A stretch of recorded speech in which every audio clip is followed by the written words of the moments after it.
26 సంవత్సరాల నమ్మకం, లక్షలాది సంతోషకరమైన వివాహాలు. తెలుగు మ్యాట్రిమోనీని డౌన్లోడ్ చేయండి. సాయి కృష్ణ కేసులో మెజిస్టీరియల్ విచారణ వల్ల వాస్తవాలు బయటకు రావు అన్నారు మాజీ మంత్రి అంబటి రాంబాబు.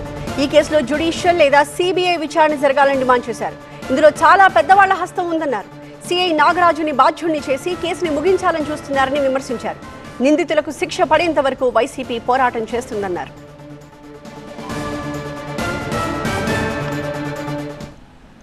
మెజిస్ట్రియల్ విచారణ వల్ల ఏ వాస్తవాలు బయటకు రావు.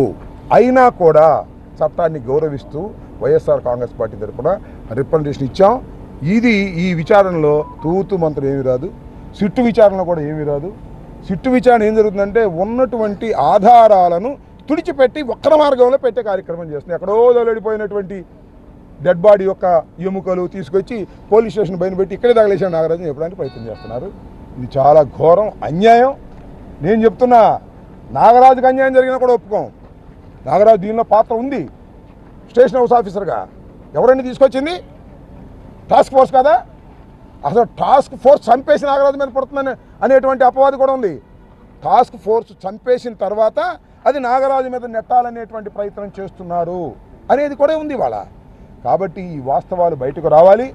నిజమైన దోషులు, నిజమైనటువంటి కిల్లర్సు ఎంత పెద్దవాళ్ళైనా వాళ్ళు తమిళనాడులో శిక్ష పడ్డట్టుగా పడాలని మేము కోరుకుంటున్నాం. 26 సంవత్సరాల నమ్మకం, లక్షలాది సంతోషకరమైన వివాహాలు. తెలుగు మ్యాట్రిమోనీని డౌన్లోడ్ చేయండి.